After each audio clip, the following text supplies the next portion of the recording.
নমস্কার বন্ধুরা, আজ আমি বানাতে চলেছি ময়দার পরোটা। তো চলুন রান্নাটা শুরু করে ফেলি বেশি কথা না বাড়িয়ে।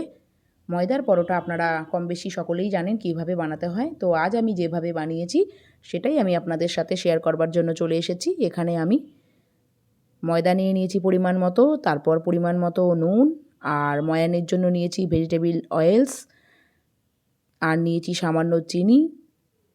এবার হাতের সাহায্যে ভালো করে ময়ানটা দিয়ে নেব। ময়ানটা কিন্তু ভালো মতো ধৈর্য সহকারে দিতে হবে, তাড়াহুড়ো করলে কিন্তু খাবার সময় পরোটাটা অনেকটা শক্ত হয়ে যেতে পারে। তো ময়ানটা ভালোভাবে দেওয়া হয়ে গেলে এর মধ্যে আমি জল ব্যবহার করব। একবারেই কিন্তু অনেকটা জল আপনারা এখানে ঢেলে দেবেন না, অল্প অল্প করে পরিমাণ মতো জল দেবেন। তারপর এটাকে একটা সুন্দর করে ডো বানিয়ে নিতে হবে।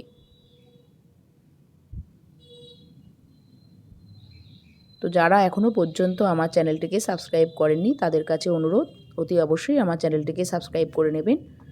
আর আমার ভিডিও যদি আপনাদের ভালো লেগে থাকে তাহলে আপনাদের প্রিয়জনদের সাথে সেটা শেয়ার করতে ভুলবেন না।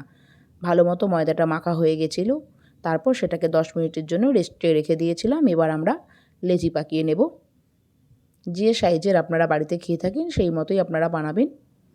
তো সমস্তগুলো একসঙ্গে আমরা লেচি কেটে নেব, তারপর সেগুলোকে আমরা বেলে নেব। তো বেলার জন্য অনেক সময় আমরা তেলেরও ব্যবহার করে থাকি, আবার অনেক সময় ময়দা বা আটার ব্যবহারও করে থাকি। যেহেতু এটা ময়দার পরোটা তাই এখানে আটা ব্যবহার করা যাবে না, এখানে আমি ময়দাটাই ব্যবহার করেছি বেলার জন্য। তেল দিইনি, কারণ তেল দিলে কি হয়, বেশি বড় করে ছড়িয়ে বেলা যায় না।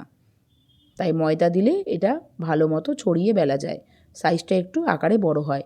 আমি এখানে গোল পরোটা বানাচ্ছি, আপনারা চাইলে কিন্তু ত্রিকোণ পরোটাও বানাতে পারেন। ত্রিকোণ পরোটা বানানো হচ্ছে একটা সময় সাপেক্ষ কাজ, সেই কারণে শর্টকাট পদ্ধতিতে এটাই হচ্ছে খাওয়া। তো সমস্ত পরোটাগুলোকে প্রথমে আমরা এখানে বেলে নেব, তারপর এগুলোকে সেঁকে নেব, তারপর এক এক করে এটাকে ভেজে নেব। আপনারা চাইলে একসঙ্গে 3-4টে পরোটাও কিন্তু ভেজে নিতে পারেন, যদি সবগুলোকে আগে সেঁকে নিতে পারেন।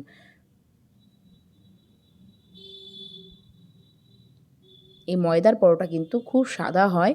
এই অবস্থায় মানে বেলার পর যদি আপনারা এটাকে 1 মিনিটের মতো এপিট ওপিট করে সেঁকে নেন, তাহলে তারপর যদি ওটাকে আপনারা স্টোর করে রাখেন ফ্রিজের মধ্যে, তাহলে কিন্তু সেটা মোটামুটি 5 থেকে 7 দিন খুব ভালো মতোই এখানে আপনার ফ্রিজে থাকবে।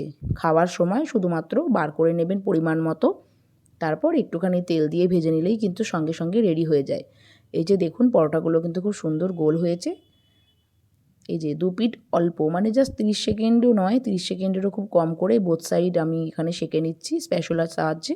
তারপর এটাকে আমরা রেখে দিচ্ছি। এইভাবে সবগুলোকে যখন সেঁকে নেবেন, তখন যদি আপনার মনে হয় যে এতগুলো পরোটা ভাজার দরকার নেই, তখন কিন্তু আপনি এই সেঁকা পরোটাগুলোকে ফ্রিজের মধ্যে স্টোর করতে পারেন, সেটা কিন্তু 5 থেকে 7 দিন। তো এইভাবেও কিন্তু আপনারা পরোটা বাড়িতে স্টোর করে রেখে দিতে পারেন, রোজ রোজ বেলা মাখার ঝামেলা এড়ানোর জন্য।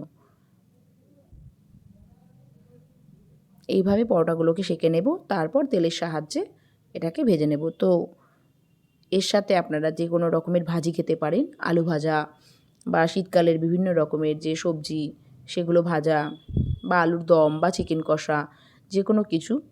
তো ওইসবের রেসিপি আর আপনাদের সাথে আজকে শেয়ার করছি না, শুধুমাত্র পরোটার রেসিপি আমি আজকে আপনাদের সাথে শেয়ার করতে এসেছি। তো ননস্টিকের প্যানের মধ্যে কিন্তু পরোটাগুলো খুব সুন্দরভাবে সেঁকা হয়ে যাচ্ছিলো, খুব তাড়াতাড়িভাবেই হচ্ছিল। এবার তেলের সাহায্যে ভেজে নেওয়ার পালা। এপিঠ ওপিঠ ভালো মতো সুন্দর করে লাল লাল করে ভেজে নিতে হবে। দেখতে পাচ্ছেন কত সুন্দর করে ভাজা হচ্ছে। আর ময়দার পরোটা না, দেখতে খুব সুন্দর হয়। সবথেকে বড় কথা, একটু সাদা হয় বলে এটাকে দেখতে কিন্তু খুবই ভালো লাগে। আটার পরোটা শরীরের জন্য, স্বাস্থ্যের জন্য অবশ্যই খাওয়া ভালো, তবে মাঝে মাঝে ময়দার পরোটাও কিন্তু আমাদের খেতে খুবই ভালো লাগে। তো কেমন লাগলো বন্ধুরা আজকে আমার এই ভিডিওটি? যদি ভালো লেগে থাকে অবশ্যই আমার চ্যানেলটিকে সাবস্ক্রাইব করবেন, আর পাশে রাখা বেল আইকনটি প্রেস করে রাখবেন আরও নিত্য নতুন রেসিপি যাতে আপনারা সবার প্রথমে পেতে পারেন। তো আজ এই পর্যন্তই, আবার দেখা হবে।